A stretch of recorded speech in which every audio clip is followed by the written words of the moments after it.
तो आज की इस वीडियो में हम सीखेंगे कि भाई हमें काइनेमेटिक्स की प्रॉब्लम्स को डिफरेंशिएशन और इंटीग्रेशन की हेल्प से कैसे सॉल्व करना है। जब हम मोशन को स्टडी करते हैं तो हमारे पास डिफरेंट तरह की प्रॉब्लम्स होती हैं। एक केस में हम इक्वेशंस ऑफ मोशन को यूज करते हैं जो कि यूनिफॉर्मली एक्सेलरेटेड मोशन की इक्वेशंस होती हैं और उनको यूज करके हम न्यूमेरिकल प्रॉब्लम्स को सॉल्व करते हैं। दूसरा मेथड होता है हम ग्राफ्स बनाते हैं, position time graph, velocity time graph, acceleration के ग्राफ, और इन ग्राफ से हम मोशन के पैरामीटर्स को फाइंड आउट करते हैं। एक और इंपॉर्टेंट मेथड है जो जेईई में और नीट में बहुत बार पूछा जाता है। 2026 का जो जेईई मेंस का पेपर है उसमें अराउंड 7 to 8 क्वेश्चंस जो हैं वो इसी टॉपिक के ऊपर आए हैं। तो ये एक शॉर्ट वीडियो होगी 15 से 20 मिनट की। इस वीडियो के अंदर हम फटाफट सारे फॉर्मूले रिवाइज करेंगे और डिफरेंशिएशन के साथ रिलेटेड कुछ प्रॉब्लम्स करेंगे। नेक्स्ट जो पार्ट आएगा इस वीडियो का उसमें हम इंटीग्रेशन के साथ सॉल्व होने वाली प्रॉब्लम्स को सॉल्व करेंगे और फिर आने वाले दिनों में मैं जेईई मेंस के क्वेश्चंस भी सॉल्व करूंगा जिसमें ये मेथड डायरेक्टली अप्लाई होता है और ये वीडियोस चैनल पे आती रहेंगी। तो देखिए जो बेसिक फॉर्मूले हैं वो ये होते हैं। Velocity is equal to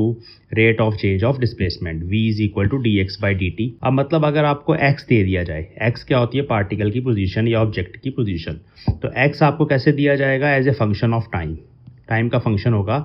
example के तौर पे अगर मैं आपको बताऊं तो x is equal to let us suppose 3t+2। तो ये एक फंक्शन आपको दे दिया गया और आपने निकालनी है वेलोसिटी। तो सिंपल सी बात है कि आप x को डिफरेंशिएट कर दें with respect to time, you will get velocity. ये होती है इंस्टेंटेनियस वेलोसिटी। आपको हर टाइम की वैल्यू पे कितनी वेलोसिटी है पता चल जाएगी। जब आप टाइम पुट करेंगे 1 सेकेंड, 2 सेकेंड, 3 सेकेंड, तो वेलोसिटी का फॉर्मूला आपके पास, वेलोसिटी का आंसर आपके पास आ जाएगा। ऐसे ही अगर आपको वेलोसिटी गिवन है as a function of time तो उसको डिफरेंशिएट करने से, v को टाइम के विद रिस्पेक्ट टू डिफरेंशिएट करने से a आता है। तो a यहाँ पर एक्सेलरेशन है। अब यहाँ पे अगर हम v को पुट कर दें dx/dt ऊपर से उठा के, तो इस फॉर्मूले से हमें ये पता चलता है कि अगर हम x को 2 बार डिफरेंशिएट करें with respect to time, second derivative of position या सेकंड डेरिवेटिव ऑफ डिस्प्लेसमेंट, वहाँ से भी हमें एक्सेलरेशन मिल जाता है। एग्जाम्पल्स आगे आएंगी, हम करेंगे, ठीक है। एक और फॉर्मूला होता है जिसमें आपको वेलोसिटी दी जाती है as a function of position. मैं क्या कह रहा हूँ? वेलोसिटी ऑफ पार्टिकल दी जाती है as a function of position, x का फंक्शन। एग्जांपल बताता हूँ मैं आपको। एग्जांपल के तौर पे मान लो वेलोसिटी ये दे दिया आपको 3x² + 2 मीटर पर सेकेंड। तो ये फॉर्मूला जो है ये आपको बता रहा है कि जैसे जैसे x इंक्रीज़ होगा वैसे वैसे वेलोसिटी इंक्रीज़ होगी। x की अलग अलग वैल्यूज़ पुट करेंगे। x पोजीशन है पार्टिकल की, मोशन इन स्ट्रेट लाइन अगर हम पढ़ रहे हैं तो ये ओरिजिन होता है।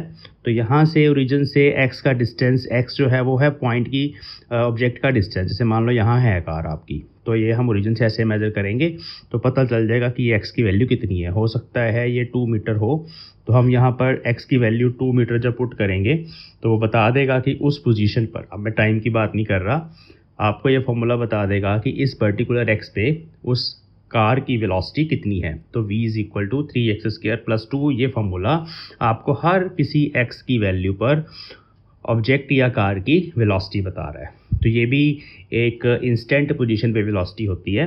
तो अगर वेलोसिटी आपको ऐसे गिवन है, ये मैं कह रहा हूँ आपको गिवन है, और आपको पूछा जाए एक्सेलरेशन कितना है, तो एक्सेलरेशन भी हर पॉइंट पे हो सकता है वेरी करे। तो आपको क्या करना है? आपको पहले वेलोसिटी को with respect to x differentiate करना है, dv/dx फाइंड करना है। फिर आप उस dv/dx का जो भी आंसर आएगा उसको वेलोसिटी से मल्टीप्लाई करेंगे, इसी फॉर्मूले से मल्टीप्लाई करेंगे and you will get acceleration. अभी आपके सामने एग्जांपल्स आएंगी। ऐसे ही अगर आपके पास इंटीग्रेशन के कुछ फॉर्मूले हैं, जैसे इस फॉर्मूले को मैं ऐसे लिख सकता हूँ, हम dt को इधर लेके जा सकते हैं, तो ये बन जाएगा v dt और इधर आ जाएगा dx। तो इसको हम ऐसे लिख सकते हैं dx is equal to v dt and then we integrate on both side. तो इधर जब आप इंटीग्रेट करेंगे it will give you total displacement और वेलोसिटी यहाँ पे पुट करनी पड़ेगी। फंक्शन ऑफ टाइम आपको गिवन होगा, उसको इंटीग्रेट करेंगे, इंटीग्रेट करके आपको डिस्प्लेसमेंट मिल जाएगा। इसके ऊपर प्रॉब्लम्स आएंगी आगे जाके। ऐसे ही दूसरा फॉर्मूला यहाँ से निकलेगा। अगर हम dt को इधर ले जाएं तो a dt बन जाएगा, acceleration times small time interval dt small time interval a dt, और इसके सामने आ गया dv। फिर हम दोनों तरफ इंटीग्रेशन का साइन लगा देंगे। तो इससे क्या होगा कि आप किसी भी पोजीशन पे वेलोसिटी फाइंड कर सकते हैं। v एक्सेलरेशन गिवन है, v आप निकाल सकते हैं। तो ये एक छोटा सा यहाँ पे आपके सामने मैंने चार्ट बना रखा है जो बहुत इंपॉर्टेंट है, इसको आप ध्यान में रखेंगे। x को डिफरेंशिएट करने से v निकलेगा, v को डिफरेंशिएट करने से एक्सेलरेशन आएगा। विद रिस्पेक्ट टू टाइम बात हो रही है। एक्सेलरेशन को इंटीग्रेट करने से वापस से वेलोसिटी आ जाएगी और वेलोसिटी को इंटीग्रेट करने से, इंटीग्रेशन का साइन है बीच में, वापस से आपके पास जो है वो x आ जाएगा। तो x से a कैसे जाना है, डिफ्रेंशिएट करो 2 बार, और a से पोजीशन पर कैसे आना है, दोबारा 2 बार इंटीग्रेट करो। ये दोनों एक दूसरे के ऑपोजिट ऑपरेशंस होते हैं, ये आपको पता होगा। चलिए, तो अब कुछ बेसिक फॉर्मूले हैं, तो अब कुछ बेसिक फॉर्मूले हैं जिसमें हमने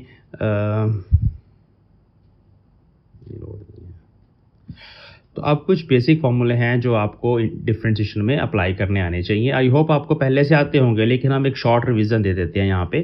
तो जैसे मान लो टाइम t⁻n आपको गिवन है, t⁻n, ठीक है। तो t⁻n का जो डेरिवेटिव होता है वो क्या होता है कि n जो है ना, ये वाला n। तो अब कुछ डेरिवेटिव्स के फॉर्मूले हम फटाफट रिवाइज करते हैं, जल्दी जल्दी करेंगे और इनको फिर जब यूज़ करेंगे तो आ जाएंगे। फर्स्ट फॉर्मूला है t⁻n का डेरिवेटिव। तो t⁻n का डेरिवेटिव क्या होता है, n जो पावर होती है वो आगे आ जाती है और पावर बच जाती है n-1। तो n इंटू t⁻n-1। एग्जाम्पल देखिए, जैसे यहाँ पे t³ है, तो t³ का डेरिवेटिव ये 3 जो है वो आगे आ जाएगा, मतलब 3 आगे आ गया और पावर बन जाएगी 3-1 विच इज़ 2। तो t³ का डेरिवेटिव 3t² होता है, आपको पता होगा। ऐसे ही हाफ जो है, हाफ पावर है, तो जब आप इसको डिफरेंशिएट करेंगे ये हाफ पहले आगे आ जाएगा, कोफिशिएंट बन जाएगा t का, तो हाफ t हो गया, और फिर आप इसी में से 1 को माइनस करेंगे, तो हाफ -1 जब करेंगे तो -½ आएगा। ऐसे ही मान लो 1/t है, अब 1/t तो मतलब t की पावर -1 है ना, तो जब इसको भी आप डिफरेंशिएट करेंगे तो पहले ये जो -1 है ये यहाँ पे आ जाएगा आगे, ठीक है, और t की पावर हो जाएगी -1 मतलब -2 हो जाएगी। तो इसको अगर आप सिंप्लीफाई करके रखेंगे तो -1/t² होता है। तो 1/t का डेरिवेटिव -1/t² होता है। ऐसे हम याद रख लेते हैं ताकि हमें बार बार ना करना पड़े। तो इसी तरह से मान लो 2-3 फंक्शंस ऐसे ऐड हो रहे हैं, तो जो डेरिवेटिव है वो यहाँ पर डिस्ट्रीब्यूटिव लॉ को फॉलो करता है, एक ऑपरेटर होता है d/dt। तो d/dt इसके साथ भी चल जाएगा, इसके साथ भी चल जाएगा, इसके साथ भी चल जाएगा, और तीनों को सेम फॉर्मूले से आप डिफरेंशिएट कर देंगे, आपके पास ये आंसर आ जाएगा।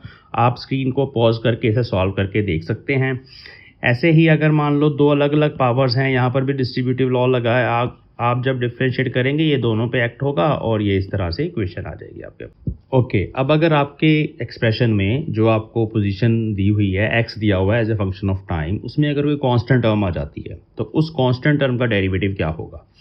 कांस्टेंट टर्म का डेरिवेटिव हमेशा 0 होता है। देखिए जो d/dt है ना, अब उसका जो फिजिकल इंटरप्रिटेशन है वो होता है the time rate of change. अगर हम किसी वैल्यू का चेंज निकालना चाहते हैं, चेंज भी नहीं, रेट ऑफ चेंज निकालना चाहते हैं कि वो कैसे चेंज हो रही है विद रिस्पेक्ट टू टाइम, या कितनी चेंज हो रही है विद रिस्पेक्ट टू टाइम, तो उसमें हम d/dt से उसको लिख देते हैं उस चीज़ को। तो अगर कोई चीज़ है ही कांस्टेंट, वो चेंज ही नहीं हो रही, तो उसका डेरिवेटिव हमेशा 0 आएगा। तो जहाँ जहाँ भी कांस्टेंट आएंगे इस तरह के, ये जस्ट मैंने कुछ सिंबल्स ले लिए, ये मैंने कुछ नंबर्स ले लिए, जहाँ जहाँ इस तरह के कांस्टेंट्स आएंगे हमेशा डेरिवेटिव जो है वो 0 आएगा। अब अगर एक कांस्टेंट t⁻n के साथ लगा हो, तब नहीं 0 कर देना इसको, तब आप कांस्टेंट के साथ कुछ नहीं करेंगे, उसके ऊपर डेरिवेटिव का कोई इफेक्ट है ही नहीं, तो आप उसको a को ऐसे ही लिख देंगे, यहाँ पे a एक कांस्टेंट है उसको ऐसे ही लिख देंगे, और t⁻n का फॉर्मूला तो मैंने पहले जो अभी आपको बताया वो एज इट इज़ लग जाएगा।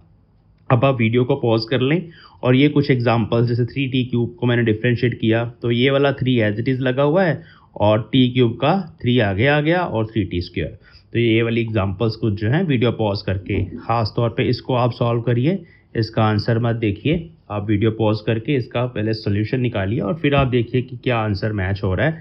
बस ये ध्यान रखना है कि जो कांस्टेंट टर्म्स हैं उनको 0 नहीं करना अगर वो t के साथ लगी हुई हैं। t एक वेरिएबल है यहाँ पे, लेकिन अगर कांस्टेंट टर्म अकेली लगी हुई है, जैसे यहाँ पे 4 है, तो उसका डेरिवेटिव 0 आएगा। ठीक है, चलिए अब ऐसे ही कुछ फॉर्मूले होते हैं, ट्रिग्नोमेट्रिक रिलेशंस होती हैं जिनके डेरिवेटिव्स आपको लर्न करने पड़ेंगे। मैथ्स के सब्जेक्ट में तो इनकी पूरी डेरिवेशन होती है कि ये कैसे आते हैं, फिजिक्स में आपको जस्ट इनको लर्न करना और अप्लाई करना होता है। तो ये मैंने यहाँ पे लिस्ट बना दी, इनको याद कर लो। साइन टी का डेरिवेटिव कॉस टी होता है, कॉस का डेरिवेटिव माइनस साइन टी होता है, टेंजेंट टी का डेरिवेटिव सीकेंट स्क्वायर टी होता है, कोटेंजेंट टी का derivative minus cosecant square T होता है, सीकेंट टी का derivative secant T tan T होता है, और कोसेकेंट टी का derivative minus cosecant T cotangent T होता है। तो जस्ट इनको लर्न कर लो, जहाँ पर भी आपको किसी फॉर्मूले में ये साइन टी कोस टी नज़र आएंगे वहाँ पे डेरिवेटिव करते टाइम साइन का आपने कॉस बना देना है। जैसे कि एग्जांपल के तौर पे अगर x is equal to a sine t है, अब x एक पोजीशन है पार्टिकल की, मुझे पूछा गया जी कि इसकी वेलोसिटी निकालो, तो v हो जाएगा dx बाई डी टी। जब आप डी बाई डी टी करोगे इसका, तो ये a साइन टी का डेरिवेटिव करना है। अब a तो कांस्टेंट है तो वो ऐसे ही रहेगा, और साइन टी का डेरिवेटिव अभी मैंने आपको बताया कॉस टी होता है, तो साइन टी की जगह पे कॉस टी। तो लेफ्ट हैंड साइड पे डी बाई डी टी लगा हुआ है, राइट हैंड साइड पे नहीं लगा हुआ, तो जब हमने इसको इसके ऊपर एक्ट करवाया तो वो साइन टी का बन गया कॉस टी। ऐसे ये एग्जांपल है, यहाँ पर ये हमारे पास पावर वाली टर्म भी आ रही है और 5 cos t भी आ रहा है, तो 5 cos t का डेरिवेटिव अलग से आ जाएगा 5 इंटू माइनस साइन टी, और t की पावर 1/3 का आ जाएगा 1/3 यहाँ पे आगे आएगी, और t की पावर 1/3 माइनस 1/3 माइनस 1 कितना होता है -2/3, तो यहाँ पर ये आ जाएगा। ये क्वेश्चन आप खुद से देख लीजिए। ऐसे ही अगर एक्सपोनेंशियल आ जाए e raise to power t, तो उसका derivative e raise to power t ही रहता है। तो एक्सपोनेंशियल एक ऐसा ढीठ फंक्शन है जिसपे ना तो इंटीग्रेशन असर करती है ना ही डिफरेंशिएशन असर करती है। एक्सपोनेंशियल में जो rate of change of function होता है वो भी e raise to power t ही होता है, तो e raise to power t का derivative e raise to power t रहेगा। log t का डेरिवेटिव 1/t रहेगा। A raise to power t, अब ए कांस्टेंट है, अब कांस्टेंट के ऊपर जो हमारी पावर है वो पावर एक वेरिएबल है, ये कुछ डिफरेंट है, ठीक है। यहाँ पर ऐसे नहीं करना कि भाई ए रेज़ टू पावर टी है तो सर ने बोला था टी को आगे ले जाओ और ए रेज़ टू पावर टी -1, ये रॉन्ग है, याद रखना, क्योंकि यहाँ पे टी जो है टाइम, हम मोशन में टाइम को एक वेरिएबल लेके चलते हैं, तो टी यहाँ पर एक वेरिएबल है, इसलिए जो वेरिएबल है वो पावर में है, पावर जो है वो वेरिएबल की फॉर्म में है। तो इसमें कैसे होना है, ए रेज़ टू पावर टी का पहले आपने ए रेज़ टू पावर टी लिखना है और साथ में यहाँ मल्टीप्लाई होगा लॉग ए, तो इसको याद रखना फॉर्मूले को। ऐसे ही जो लॉग होते हैं ना, लॉगरिदम, वो बेस नेचुरल लॉग भी होता है और बेस 10 भी होता है। तो बेस 10 जो एक नंबर है, तो अगर लॉग ए है, ए यहाँ पर लॉगरिदम का बेस है, तो उसका डेरिवेटिव होता है 1/t log a। तो ये कुछ फॉर्मूले आपको याद रखने हैं, ठीक है। चलिए अब इसमें जो नेक्स्ट इंपॉर्टेंट रूल है उसको बोला जाता है chain rule of differentiation. Chain rule का मतलब होता है जैसे चेन में कड़ी से कड़ी जुड़ी होती है ना, तो इसमें आप पहले फर्स्ट कड़ी को सॉल्व करते हो, अभी सिखाता हूँ आपको, फिर आप उसके अंदर वाले एक्सप्रेशन को, नेक्स्ट कड़ी को सॉल्व करते हो, फिर उसके अंदर वाले एक्सप्रेशन को सॉल्व करते हो। तो इसमें ब्रैकेट्स होती हैं, जब आपके पास कोई फंक्शन ब्रैकेट्स की फॉर्म में है और फिर उसको आप डिफरेंशिएट करना चाहते हैं तो चेन रूल लगेगा। जैसे एग्जांपल के तौर पे अभी तक जो हमने सीखा वो था टी स्क्वायर, मतलब सीधा वेरिएबल उसका स्क्वायर, तो इसका जो डेरिवेटिव था वो था 2t। बट अगर t अकेला नहीं है, t के साथ कुछ ऐड कर दिया मैंने, t+5 उसका स्क्वायर, तो अब आप ऐसे नहीं करोगे सर ने 5 का 0 बोला था जी तो टी स्क्वायर का हमने बस कर देना है और सॉल्व, ये गलत हो जाएगा भाई, ऐसा नहीं होगा। यहाँ चेन रूल है क्योंकि ब्रैकेट के अंदर एक पूरा एक्सप्रेशन है और पूरी ब्रैकेट का स्क्वायर है, तो वो चेन रूल कैसे लगता है ध्यान से समझेंगे। तो जो अभी हमने पावर वाला रूल लगाया था वो पावर वाला रूल पहले लगेगा, मतलब ये जो पावर है वो पहले आगे आएगी यहाँ पे, ठीक है। तो 2t+5 इतना बन जाएगा, ठीक है। 2t+5 देखिए यहाँ मैंने करा हुआ है, मैं यहाँ दोबारा से करता हूँ, तो 2 इंटू t+5 पहले इतना रहेगा, ठीक है। अब जो ब्रैकेट के अंदर है उसको सॉल्व करना है, तो ब्रैकेट के अंदर t+5 है, t+5 का डेरिवेटिव क्या होता है, t का डेरिवेटिव 1, 5 का 0, तो सिंपली 1 आएगा। तो इसका आंसर आएगा 2t+5, ये मैंने सॉल्व कर रखा है, यहाँ पे आप देख सकते हैं। और एग्जांपल्स देखिए, जैसे ये भी एक एक्सप्रेशन है, फिर एक ब्रैकेट बना दी, उसकी कुछ पावर है।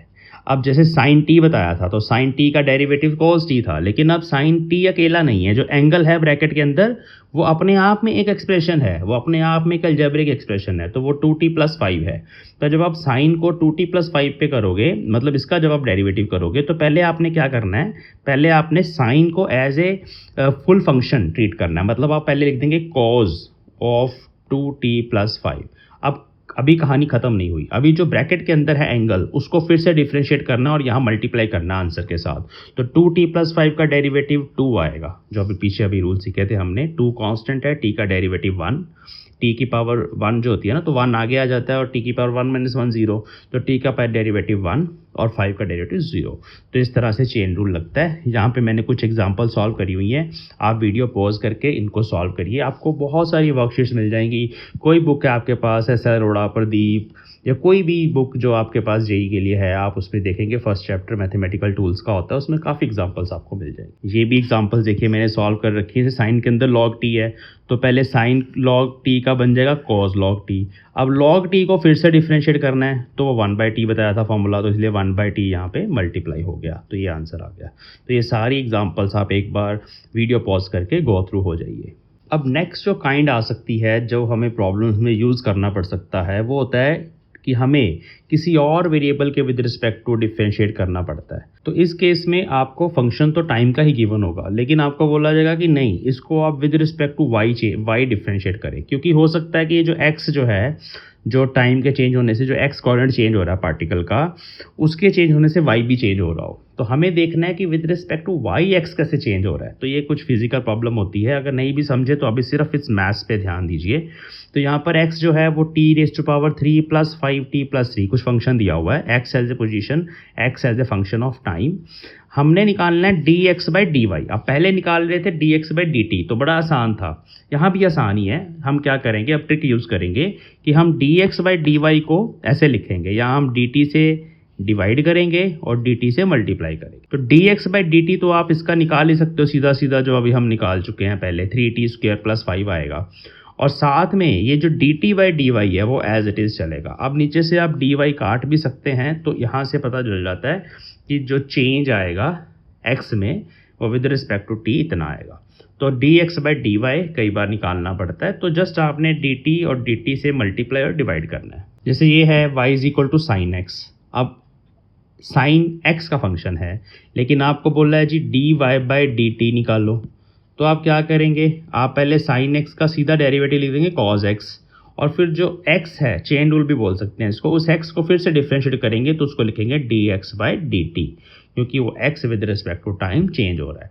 तो दूसरा ट्रिक ये हो सकता है कि dy/dt आपने निकालना है, तो आप dx से डिवाइड कर दे, dx से मल्टीप्लाई कर दे। तो जब आप ऐसे लिख देंगे तो dy/dx तो निकाला जा सकता है, और dx/dt जो है वो एज इट इज़ आ जाएगा। अब दो रूल्स हमारे पास हैं। देखिए, जब फंक्शंस को ऐड हो रहे हैं, डिफरेंट फंक्शंस, तो हम सिंपली डेरिवेटिव उस पर एक्ट करवा देते हैं।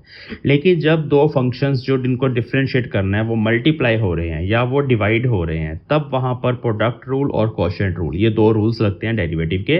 ये जेई की प्रॉब्लम जब आप सॉल्व करोगे तो कई बार ये रूल आपको लगाने पड़ेंगे। मैथ्स में भी आप पढ़ोगे तो इसके लिए ये जो है आपको बहुत ईजिली आ जाएंगे आने वाले टाइम में। तो क्या करना है, तो मैथ्स में भी आप इनको पढ़ोगे तो आने वाले टाइम में ये आप बहुत इनकी प्रैक्टिस कर लोगे। अभी के लिए हम फटाफट शॉर्ट में इनको रिवाइज कर लेते हैं।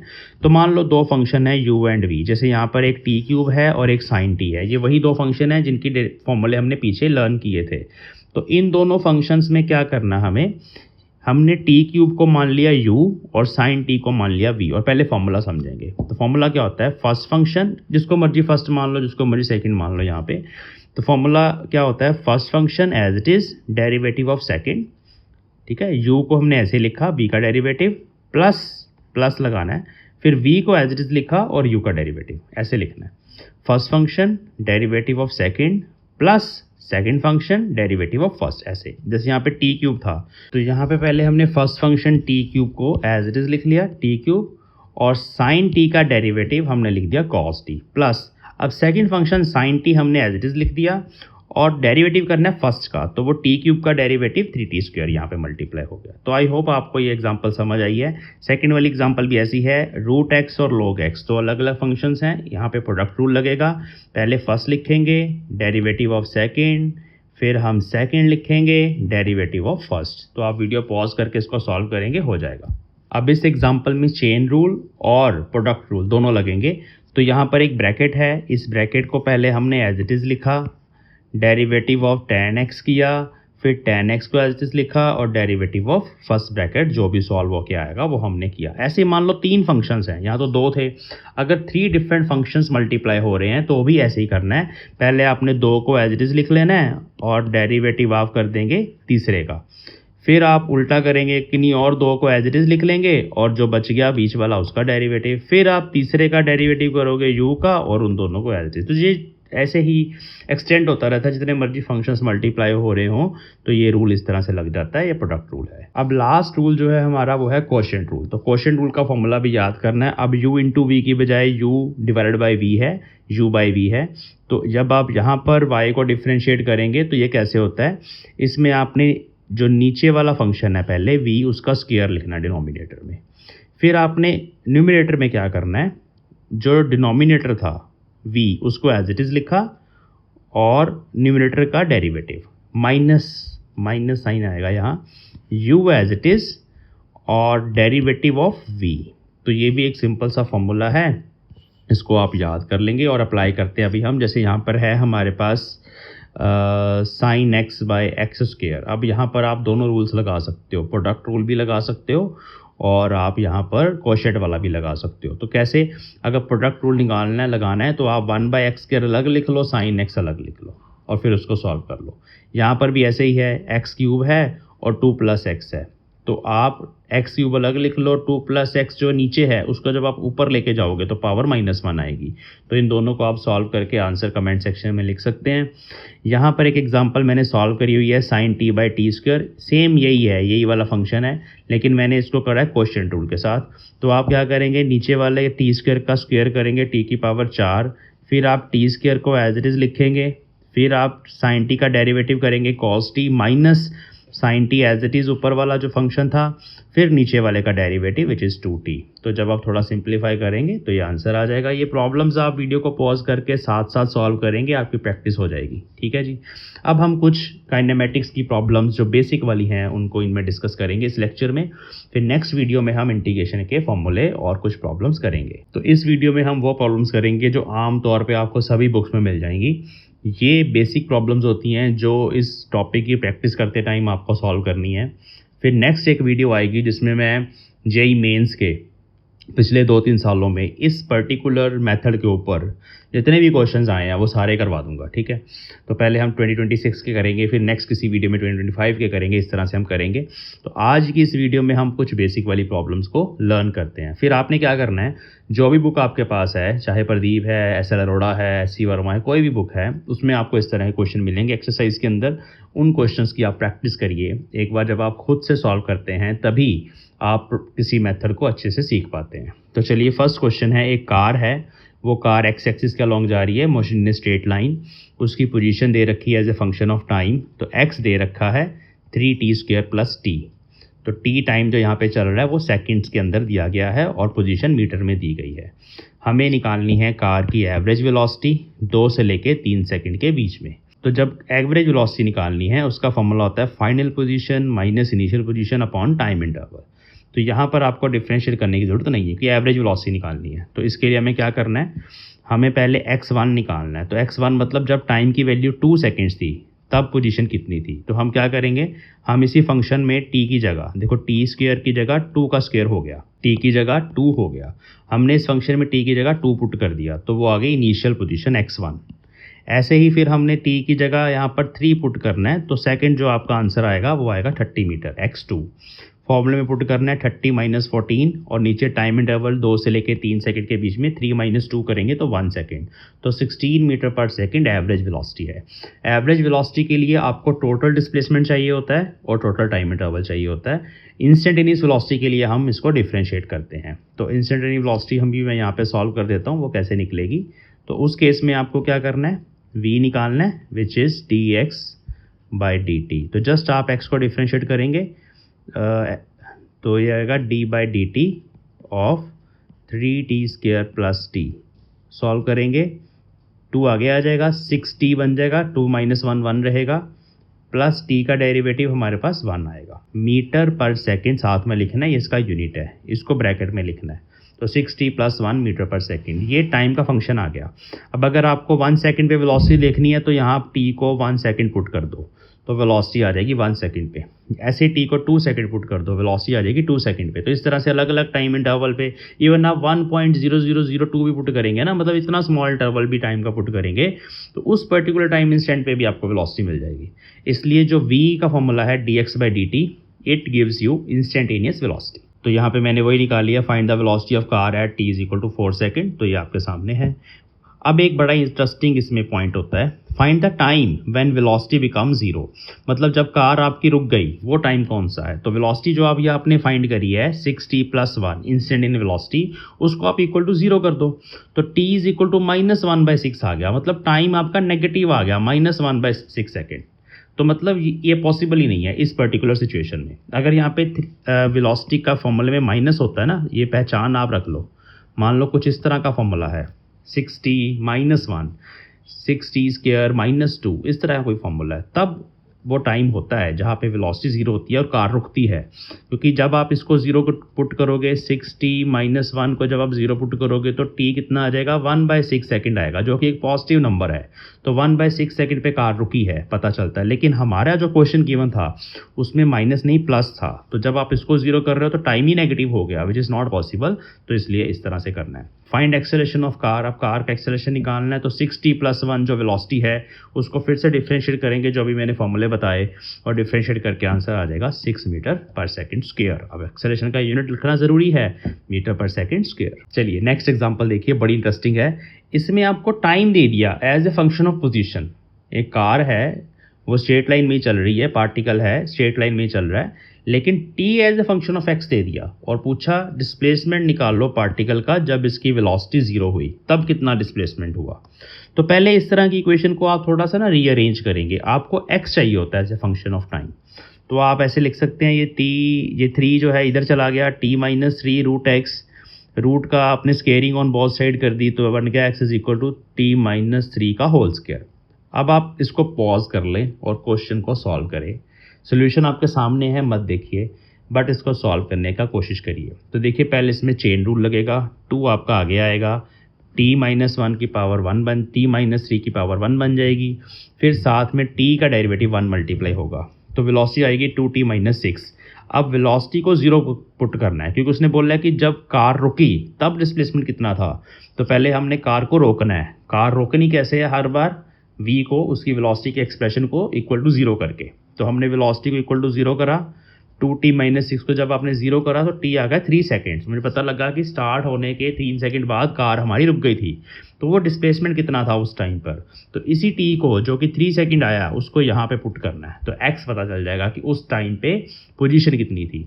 तो x जब आप 3 पुट करेंगे और सॉल्व करेंगे you will get x is equal to 0। मतलब ओरिजिन पे ही ऐसा था कि जो हमारी कार है वो वहाँ पे रुकी थी, उस टाइम पे जो डिस्प्लेसमेंट था पार्टिकल का वो जीरो था। तो इस तरह के क्वेश्चन आते हैं एग्जाम्स में। अब नेक्स्ट क्वेश्चन बड़ा इंटरेस्टिंग है, ये जेई में पता नहीं कितनी बार इस तरह की प्रॉब्लम आ चुकी है। इसमें ये जो अभी हम करेंगे ये SHM जो लास्ट चैप्टर आता है आपका सिंपल हार्मोनिक मोशन, वहाँ पर भी कराया जाता है। वहाँ पर भी आप y जो पार्टिकल का डिस्प्लेसमेंट होता है उसको आप डिफरेंशिएट करते हो विद रिस्पेक्ट टू टाइम और वहाँ से वेलोसिटी और एक्सेलरेशन निकाल सकते हो। बड़ा आसान है, हमारा फंक्शन ये है। ठीक है, ध्यान से देखिए फंक्शन। इस फंक्शन में a जो है वो एक कांस्टेंट है, तो कांस्टेंट हमारा एज इट इज़ चलेगा। जैसे जैसे हम आगे बढ़ते जाएंगे डिफरेंशिएट करेंगे a को नहीं छेड़ेंगे। साइन आ गया, फिर साइन का डेरिवेटिव कोस बनेगा, लेकिन जो ब्रैकेट है वो एज इट इज़ रहेगी। फिर ब्रैकेट का डेरिवेटिव बनेगा तो उसमें आपको ब्रैकेट को डिफरेंशिएट करना पड़ेगा चेन रूल लगा के। बड़ा आसान है। तो पहले वेलोसिटी निकालनी है, y डिस्प्लेसमेंट है, वेलोसिटी निकालनी है। तो हमने क्या करा, हमने dy/dt करा। तो a आगे आ गया, साइन का डेरिवेटिव, कॉज आ गया सारा, और आप ब्रैकेट का डिफरेंशिएशन निकाल लेंगे। तो ब्रैकेट में ये टर्म कांस्टेंट है, ये टर्म कांस्टेंट है क्योंकि उसने बोला है कि पोजीशन ऑफ पार्टिकल जो है वो x है, x का फंक्शन है। हम एक पर्टिकुलर पोजीशन पे देख रहे हैं तो kx is a constant. Omega t का डेरिवेटिव माइनस ओमेगा t का डेरिवेटिव माइनस ओमेगा, ओमेगा एक नंबर है, एक कांस्टेंट है, तो t के साथ लगा हुआ है तो इसलिए वो माइनस ओमेगा आएगा। अगर ये अकेला लगा होता, माइनस ओमेगा अकेला ही यहाँ पे होता तो जीरो होता, लेकिन माइनस ओमेगा t है तो माइनस ओमेगा कांस्टेंट आगे आ गया और t का डेरिवेटिव करा मैंने, वो 1 आया। ठीक है, तो ऐसे होता है। तो बस अब इस एक्सप्रेशन को थोड़ा सिंपलीफाई करके लिखो तो वेलोसिटी आ जाएगी। एक्सेलरेशन निकालना है, अब इसको डिफरेंशिएट करो। अब फिर से बड़ा आसान है, ये तो हमारा कांस्टेंट है जी, ऐसे ही लिख दिया मैंने, मैं करके दिखाता हूँ। माइनस a ओमेगा, यहाँ पे दोबारा से कर रहा हूँ। ठीक है, देखो v का डेरिवेटिव कर रहा हूँ, a निकलेगा, तो माइनस a ओमेगा हमारा कांस्टेंट है, ऐसे लिख दिया। कॉस का डेरिवेटिव माइनस साइन होता है, माइनस साइन, साथ में ब्रैकेट पूरी आएगी। ठीक है, ऐसे करके ये मैंने वो कर दिया। अब ब्रैकेट का डेरिवेटिव करना है, तो ब्रैकेट का डेरिवेटिव फिर से के एक्स का डेरिवेटिव 0 और माइनस ओमेगा का डेरिवेटिव, माइनस ओमेगा टी का डेरिवेटिव माइनस ओमेगा, ये यहाँ पे मल्टीप्लाई हो रहा है। तो ये गया माइनस, ये गया माइनस, और ओमेगा बचा, इधर मल्टीप्लाई हुआ तो माइनस ए ओमेगा स्क्वेयर साथ में sign k x minus omega T. तो ये एक्सेलरेशन होता है पार्टिकल का। तो सिंपल हार्मोनिक मोशन होता है वैसे ये, क्योंकि इसमें देखिए जो एक्सेलरेशन है वो वापस से डिस्प्लेसमेंट के डायरेक्टली प्रोपोर्शनल है। इसको आप ऐसे लिख सकते हो minus omega square into y, क्योंकि जो हमारा वाई गिवन था डिस्प्लेसमेंट ऑफ पार्टिकल वो a sine k x minus omega t था, तो a sine k x minus omega t को मैंने वाई पुट कर दिया। तो एक्सेलरेशन यहाँ पर डायरेक्टली प्रोपोर्शनल टू वाई है और नेगेटिव साइन है साथ में, तो इस तरह के मोशन को सिंपल हार्मोनिक मोशन बोलते हैं। पूरा एक चैप्टर है +1 के अंदर। हाँ जी, तो ये एक बहुत सिंपल क्वेश्चन आपके सामने है। आप वीडियो को पॉज करिए। ये velocity as a function of time दे रखा है। इनिशियल वेलोसिटी निकालनी है, टी को 0 पुट कर दो इसमें। वेलोसिटी 2 सेकंड में निकालनी है, टी को 2 पुट कर दो। एक्सेलरेशन निकालना है तो यहाँ पर इसको डिफ्रेंशिएट कर दो तो एक्सेलरेशन आ जाएगा। नेचर ऑफ मोशन आपको बताना है, तो अगर एक्सेलरेशन हमारा एक कांस्टेंट नंबर आ गया तो यूनिफॉर्मली एक्सेलरेटेड मोशन होगा, और अगर कांस्टेंट नंबर नहीं आता, टाइम पे डिपेंड करता है एक्सेलरेशन का फंक्शन, तो ये फिर बनेगा non uniform motion. Average acceleration भी निकालना है, ए एवरेज। तो ए एवरेज के लिए फॉर्मूला लगेगा v2 minus v1 upon t2 minus t1। जैसे हमने पीछे वी एवरेज का फॉर्मूला लिखा था, वो होता है final position minus initial position upon time interval. यहाँ होता है final velocity minus initial velocity upon time interval. तो v2 कैसे निकलेगा, उसने बोला एवरेज एक्सेलरेशन 1 से लेके 2 सेकंड के बीच में निकालो। तो आप इसी वेलोसिटी के फॉर्मूले में t को एक बार 1 सेकंड पुट करेंगे, फिर 2 सेकंड पुट करेंगे, और जो जो वैल्यूज़ आएंगी उनको पुट करके सॉल्व करके एक्सेलरेशन निकलेगा। सारा सॉल्व किया हुआ है, लेकिन आप खुद से सॉल्व करिए, मैंने हिंट दे दिया। अब नेक्स्ट क्वेश्चन बड़ा इंटरेस्टिंग है। इसमें velocity as a function of position दे रखी है और एक्सेलरेशन निकालना है। तो यहाँ फॉर्मूला लगेगा v dv/dx, ठीक है। तो v दे रखा है 3x³ माइनस 2 मीटर पर सेकेंड। तो पहले पूरा v जो कि 3x³ माइनस 2 मीटर पर सेकेंड है उसको एज इट इज़ लिखा, और अब dv/dx ब्रैकेट का डेरिवेटिव। तो ब्रैकेट का डेरिवेटिव क्या होगा, ये 3 आगे आएगा 9x² बन जाएगा। तो ये हमारे पास आंसर है, लेकिन उसने बोला 1 मीटर पे बताइए, तो x को यहाँ 1 मीटर पुट करके सॉल्व करके ये हमारा एक्सेलरेशन निकला 1 मीटर पे। तो जब velocity is the function of position दे रखा है, v यहाँ पर 3x³ माइनस 2, देखो ना इसमें टाइम नहीं नज़र आ रहा, t नहीं है कहीं पर, पोजीशन के साथ कैसे चेंज हो रही है वो दे रखा है।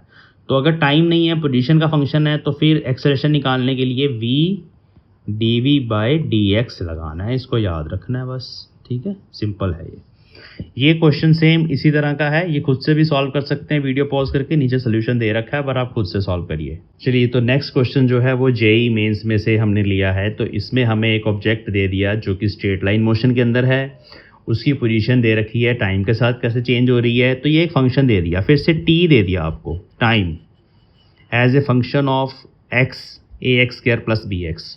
ए और बी कहता है जी पॉजिटिव कॉन्स्टेंट्स हैं, हमें एक्सेलरेशन निकालना ऑब्जेक्ट का और as a function of its velocity हमें निकालना है। तो ये 4 ऑप्शंस आपके सामने हैं। तो एक्सेलरेशन निकालना है, तो सबसे पहले वेलोसिटी निकाली जाएगी। वेलोसिटी को आएगा फॉर्मूला dx/dt। अब dx/dt कैसे निकालें, तो इसको निकालने के लिए आप dt/dx निकाल लें, फिर उसका रेसिप्रोकल कर दें, ये भी एक शॉर्टकट है। तो मैंने क्या करा, t दे रखा था तो dt/dx निकाल लिया। तो वो क्या आएगा, ax² का डेरिवेटिव, पावर वाला फंक्शन है, 2 आगे आ जाएगा 2ax प्लस bx का डेरिवेटिव b आ जाएगा, ठीक है। तो ये आ गया 2ax प्लस b। अब मुझे चाहिए v विच इज़ dx/dt, तो इसका मैंने रेसिप्रोकल कर देना है। तो इसका जो रेसिप्रोकल है इस चीज़ का वो आएगा 1/2ax प्लस b। अब इसको ऐसे लिखा जाएगा 2x प्लस b की पावर -1। तो वेलोसिटी ये बन गई आपकी। अब मुझे निकालना है एक्सेलरेशन, तो एक्सेलरेशन को कैपिटल ए से डिनोट करा मैंने, विच इज़ v dv/dx, क्योंकि फिर से आप देखिए velocity is the function of position given. तो v dv/dx में पहले हमने v जो है वो एज इट इज़ यहाँ पे लिख दिया v, ठीक है, और फिर dv/dx में चेन रूल लगेगा, ये -1 पहले आगे आएगा, पावर हो जाएगी -2, फिर ब्रैकेट को सॉल्व करेंगे तो 2ax का डेरिवेटिव 2a आएगा और b का डेरिवेटिव 0 आएगा। ये एक एक्सप्रेशन आपके सामने बन गया, इसको थोड़ा सिंप्लीफाई कर लेंगे। तो इसमें आप देखिए कि ये जो ब्रैकेट वाली टर्म है ये सारी की सारी ये v³ है, क्योंकि v हमारा ये था, पावर -1 थी, इस पूरी टर्म को हमने v³ पुट करा। क्यों करा है, क्योंकि हमारे ऑप्शंस में v दे रखा है। तो हमें इन टर्म्स ऑफ v निकालना है, तो इसलिए इसको हमने v क्यूब लिखा। तो फिर देखिए आपका जो आंसर है option C is right answer. तो इस तरह के क्वेश्चन आते हैं, ये जेई मेंस का ही क्वेश्चन है आसान ही है, बस डिफ्रेंशिएट किया हमने और सॉल्व कर दिया। ये क्वेश्चन भी बड़ा सिंपल है। तो इसमें क्या करना है, पोजीशन दे रखी है a t square minus b t cube, acceleration निकालना है पार्टिकल का, ये ज़ीरो कहाँ होगा हमें बताना है। तो पहले v निकालना है d x by d t, differentiate आप कर सकते हो, a निकालना है d v by d t. तो एक्सेलरेशन को ज़ीरो पुट करा तो ये टाइम आपके सामने which is a by 3b। तो ये आंसर है। अगर पूछ लेता जी वेलोसिटी कहाँ पे जीरो है, तो आप ये वेलोसिटी वाले फंक्शन को इक्वल टू ज़ीरो कर देते और सॉल्व कर लेते। तो इन दो टाइम इंस्टेंट्स पे t ज़ीरो पर और 2a बाई 3b पे पार्टिकल की वेलोसिटी भी जीरो है। तो जस्ट वेलोसिटी और एक्सेलरेशन निकाल लो, इक्वल टू जीरो कर दो। वेलोसिटी जीरो होने का मतलब है कि पार्टिकल रुका उस पोजीशन पे, तो वो पता चल जाएगा। एक्सेलरेशन जीरो का मतलब है कि पार्टिकल को अभी हम एक्सेलरेट नहीं कर रहे। तो ये सिंपल से क्वेश्चंस हैं। तो ये आज का लास्ट क्वेश्चन है, फिर हम नेक्स्ट वीडियो में मिलेंगे जिसमें हम इंटीग्रेशन की हेल्प से कुछ प्रॉब्लम्स को सॉल्व करेंगे। तो अगर पार्टिकल का डिस्प्लेसमेंट हमें दे रखा है, it is directly proportional to the square of time, x is directly proportional to the square of time, then particle is moving with which kind of acceleration. तो ये आप सीधा सीधा याद रखेंगे। मैं यहाँ पे सारा शॉर्टकट आपको बता देता हूँ इस चीज़ का। अगर x directly proportional to t square है तो वो यूनिफॉर्मली एक्सेलरेटेड मोशन होता है या यूनिफॉर्मली रिटार्डेड मोशन भी हो सकता है, उसमें नेगेटिव साइन होगा। अगर x directly proportional to t है तो वो यूनिफॉर्म मोशन है। पोजीशन टाइम के डायरेक्टली प्रोपोर्शनल आ रहा है, मतलब फंक्शन कुछ ऐसा है जैसे t+1, 2t+1, ये सब यूनिफॉर्म मोशन की एग्जांपल्स हैं, क्योंकि इसमें अगर आप टाइम की वैल्यू पुट करोगे तो x यूनिफॉर्मली चेंज होगा। अगर x directly proportional to t square है तो UAM और URM का केस हो सकता है। लेकिन अगर x directly proportional to t की power n where n is greater than 2 तो वो हमारा नॉन यूनिफॉर्म मोशन होता है या वेरिएबल एक्सेलरेशन वाला मोशन होता है, उसमें एक्सेलरेशन भी वेरी करता है। ठीक है, यूनिफॉर्मली एक्सेलरेटेड मोशन का मतलब होता है कांस्टेंट एक्सेलरेशन है। कांस्टेंट एक्सेलरेशन की एग्जांपल जैसे एक बॉल है, आपने उसको किसी हाइट से छोड़ दिया तो ये नीचे गिरेगी ना, तो ये ग्रेविटी के अंडर गिर रही है। तो ग्रेविटी की वैल्यू हमेशा 9.8 मीटर पर सेकंड स्क्वायर है, जो कि एक कांस्टेंट नंबर है। तो जब एक्सेलरेशन आपका एक कांस्टेंट नंबर होता है, कार का, बॉल का, किसी चीज़ का एक्सेलरेशन एक कांस्टेंट नंबर है, तो उसको बोलते हैं यूनिफॉर्मली एक्सेलरेटेड मोशन। मतलब इसमें एक्सेलरेशन कांस्टेंट है, इसको यूनिफॉर्म एक्सेलरेशन मोशन भी बोल देते हैं सिंपली। तो ये इस तरह से आपको याद रखना है। अगर आपको वेलोसिटी के बारे में कुछ इंफॉर्मेशन दी गई है वो भी आप लिख लें। If v is directly proportional to t तो भी UAM या URM की कैटेगरी में आएगा। And if v is constant, अगर कांस्टेंट नंबर है वेलोसिटी तो यूनिफॉर्म मोशन के केस में आएगा। यूनिफॉर्म मोशन के केस में हमेशा ऑब्जेक्ट एक सीधी रेखा में चलता है, ना तो उसकी डायरेक्शन चेंज होती है मोशन की, और ना ही वो कभी स्पीड अप मतलब तेज़ होता है चलने में या रुकता है, स्लो डाउन भी नहीं होता कभी भी। तो यूनिफॉर्म मोशन में हमेशा एक पार्टिकल या ऑब्जेक्ट यूनिफॉर्म वेलोसिटी के साथ चलता है। इसकी भी एग्जांपल बड़ी इंटरेस्टिंग है। रेन ड्रॉप्स, जब बारिश पड़ती है ना, तो जो बारिश की बूंदें हैं वो स्टार्ट तो होती हैं मोशन अंडर ग्रेविटी के कारण, ग्रेविटी उनको अपनी तरफ खींचती है तो वो स्पीड अप होती हैं पहले, लेकिन क्योंकि एयर में से आ रही हैं, किसी फ्लूइड में से निकल के जा रही हैं, तो फ्लूइड की रेजिस्टेंस अपोज करती है उनकी वेलोसिटी को, ड्रॉप्स की वेलोसिटी को।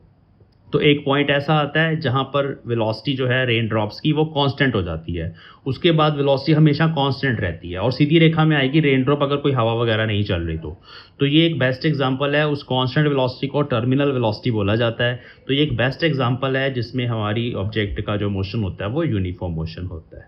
तो चलिए आज की वीडियो को यहीं पे फिनिश करते हैं। नेक्स्ट वीडियो में हम मिलेंगे डिफरेंशिएशन के बाद। अब इंटीग्रेशन से हम कुछ प्रॉब्लम्स को सॉल्व करेंगे। Thanks for watching.